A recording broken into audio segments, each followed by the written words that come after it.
ಆಷಾಢ ಮುಗಿದು ಬರುವಂತಹ ಅಮಾವಾಸ್ಯೆಯಂದು ನಾವು ಭೀಮನ ಅಮಾವಾಸ್ಯೆ ಹಬ್ಬವನ್ನು ಆಚರಣೆ ಮಾಡ್ತೀವಿ. ಈ ಭೀಮನ ಅಮಾವಾಸ್ಯೆಯನ್ನು ಜ್ಯೋತಿರ್ಭೀಮೇಶ್ವರ ವ್ರತ ಅಂತ ಕೂಡ ಕರೀತಾರೆ. ಜ್ಯೋತಿರ್ಭೀಮೇಶ್ವರ ವ್ರತದ ದಿನ ಜೋಡಿ ದೀಪಗಳನ್ನು ಇಟ್ಟು ಪೂಜೆಯನ್ನು ಮಾಡ್ತೀವಿ, ಶಿವ ಪಾರ್ವತಿ ಅಂತ ಭಾವಿಸಿ. ಅದೇ ರೀತಿ ನಮ್ಮ ಗಂಡಂದಿರ ಆಯಸ್ಸು ಹೆಚ್ಚಾಗಲಿ, ತನ್ನ ಸುಮಂಗಲಿತನ ಶಾಶ್ವತವಾಗಿರಲಿ ಅಂತ ಗಂಡನ ಪಾದ ಪೂಜೆಯನ್ನು ಕೂಡ ಮಾಡ್ತೀವಿ. ನನ್ನ ಹಿಂದಿನ ವಿಡಿಯೋದಲ್ಲಿ ಜ್ಯೋತಿರ್ಭೀಮೇಶ್ವರ ವ್ರತವನ್ನು ಯಾವ ರೀತಿ ಮಾಡಬೇಕು ಅಂತ ತಿಳಿಸಿದ್ದೆ. ಅಂದರೆ ಜೋಡಿ ದೀಪಗಳನ್ನು ಇಟ್ಟು ಯಾವ ರೀತಿ ವ್ರತವನ್ನು ಮಾಡಬೇಕು ಅಂತ ಈಗಾಗಲೇ ತಿಳಿಸಿದ್ದೀನಿ. ಇವತ್ತಿನ ಈ ವಿಡಿಯೋದಲ್ಲಿ ಭೀಮನ ಅಮಾವಾಸ್ಯೆ ದಿನ ಗಂಡನ ಪಾದ ಪೂಜೆಯನ್ನು ವಿಧಿ ಪ್ರಕಾರವಾಗಿ ಯಾವ ರೀತಿ ಮಾಡಬೇಕು ಅಂತ ತಿಳಿಸ್ಕೊಡ್ತಾ ಇದ್ದೀನಿ. ಈ ವಿಡಿಯೋನ ಪೂರ್ತಿಯಾಗಿ ನೋಡಿ. ವಿಡಿಯೋ ಇಷ್ಟ ಆದರೆ ಲೈಕ್ ಮಾಡಿ, ಬೇರೆಯವ್ರಿಗೂ ಕೂಡ ಶೇರ್ ಮಾಡಿ. ಹಾಗಾದರೆ ಇನ್ಯಾಕೆ ತಡ, ಬನ್ನಿ ವಿಡಿಯೋನ ಶುರು ಮಾಡೋಣ. ನಮಸ್ಕಾರ ಸ್ನೇಹಿತರೆ, ಶ್ರೀಕೃಷ್ಣ ಕ್ರಿಯೇಷನ್ಸ್ಗೆ ನಿಮ್ಮೆಲ್ಲರಿಗೂ ಸ್ವಾಗತ. ಮೊದಲನೇದಾಗಿ ಭೀಮನ ಅಮಾವಾಸ್ಯೆ ದಿನ ಪಾದಪೂಜೆ ಮಾಡೋದಕ್ಕೆ ಏನೇನು ವಸ್ತುಗಳು ಬೇಕು ಅಂತ ತೋರಿಸ್ತಾ ಇದ್ದೀನಿ. ಒಂದು ತಟ್ಟೆ, ಒಂದು ಚೊಂಬಿನಲ್ಲಿ ಶುದ್ಧವಾಗಿರುವಂತಹ ನೀರು, ಹಾಗೆ 2 ವ್ರತದ ದಾರ, ಈಗಾಗಲೇ ದೇವ್ರ ಹತ್ರ ಇಟ್ಟು ಪೂಜೆ ಮಾಡಿರೋವಂಥದ್ದು, ಹಾಗೆ ಅರಿಶಿನ ಕುಂಕುಮ, ಹೂವು, ಅಕ್ಷತೆ, ಗಂಧದ ಕಡ್ಡಿ, ಹಾಗೆ ಕರ್ಪೂರ ಮತ್ತು ಒಂದು ಆರತಿ ತಟ್ಟೆ. ಇಷ್ಟನ್ನು ಕೂಡ ಪಾದಪೂಜೆ ಮಾಡೋದಕ್ಕೆ ಮುಂಚೆ ನೀವು ತಯಾರು ಮಾಡಿ ಇಟ್ಕೋಬೇಕು. ಒಂದು ನೆನಪಲ್ಲಿ ಇಟ್ಕೊಳ್ಳಿ, ಭೀಮನ ಅಮಾವಾಸ್ಯೆ ಬರೀ ಪಾದಪೂಜೆ ಮಾಡೋದಕ್ಕೆ ಮಾತ್ರನೇ ಅಲ್ಲ, ಜ್ಯೋತಿರ್ಭೀಮೇಶ್ವರ ವ್ರತವನ್ನು ಆಚರಣೆ ಮಾಡಿದ್ರೆ ಮಾತ್ರ ನಿಮಗೆ ಪೂರ್ಣ ಫಲ ಅನ್ನೋದು ಲಭಿಸೋದು.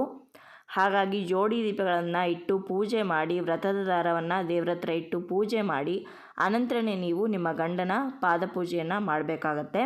ಎಲ್ಲ ಸಾಮಗ್ರಿಗಳನ್ನು ತಯಾರು ಮಾಡಿ ಇಟ್ಕೊಂಡು ನಿಮ್ಮ ಯಜಮಾನರ ಹಣೆಗೆ ಕುಂಕುಮವನ್ನು ಇಟ್ಟು, ಅವ್ರ ಹತ್ರನೂ ಕೂಡ ನೀವು ಹಣೆಗೆ ಕುಂಕುಮವನ್ನು ಇಟ್ಸ್ಕೊಂಡು ಕೆನ್ನೆಗೆ ಅರಿಶಿನವನ್ನು ಹಚ್ಕೊಳ್ಳಿ. ನಿಮ್ಮ ಮಾಂಗಲ್ಯಕ್ಕೂ ಕೂಡ ಅರಿಶಿನ ಕುಂಕುಮವನ್ನು ಇಟ್ಕೊಂಡು ಅವ್ರ ಹತ್ರನೇ ಒಂದು ಹೂವನ್ನು ಮುಡಿಸ್ಕೊಳ್ಳಿ ತಲೆಗೆ. ಅನಂತರ ದೇವರ ಹತ್ರ ಇಟ್ಟು ಪೂಜೆ ಮಾಡಿರೋವಂಥ ಕಂಕಣವನ್ನು ಮೊದಲಿಗೆ ನೀವು ನಿಮ್ಮ ಯಜಮಾನರ ಕೈಗೆ ಕಟ್ಟಬೇಕು, ಬಲಗೈಗೆ. ಹಾಗೆ ಇನ್ನೊಂದು ಕಂಕಣ ಏನಿದೆ ಅದನ್ನು ನಿಮ್ಮ ಯಜಮಾನರ ಕೈಯಲ್ಲಿ ನೀವು ಕಟ್ಸ್ಕೋಬೇಕಾಗತ್ತೆ, ಬಲಕೈಗೆ. ಕಂಕಣವನ್ನು ಕೈಗೆ ಕಟ್ಕೊಂಡಿದ್ದ ನಂತರ ತಟ್ಟೆಯ ಒಳಗಡೆ ಅವರ ಪಾದವನ್ನು ಇರಿಸಿ, ಚೊಂಬಿನಲ್ಲಿ ನಾವೇನು ಶುದ್ಧವಾಗಿರುವಂಥ ನೀರನ್ನು ತೊಗೊಂಡಿರ್ತೀವಲ್ಲ, ಆ ನೀರಿನಿಂದ ಪಾದವನ್ನು ತೊಳಿಬೇಕು. ಪಾದವನ್ನು ಪೂರ್ತಿಯಾಗಿ ಹಿಮ್ಮಡಿ ನೆನೆಯೋ ರೀತಿ ತೊಳಿಬೇಕು. ಬರೀ ಮುಂದೆ ಮಾತ್ರ ನೀರು ಹಾಕ್ಬಿಟ್ಟು ತೊಳೆಯೋದಲ್ಲ, ಹಿಮ್ಮಡಿ ಪೂರ್ತಿಯಾಗಿ ನೆನೆಬೇಕು.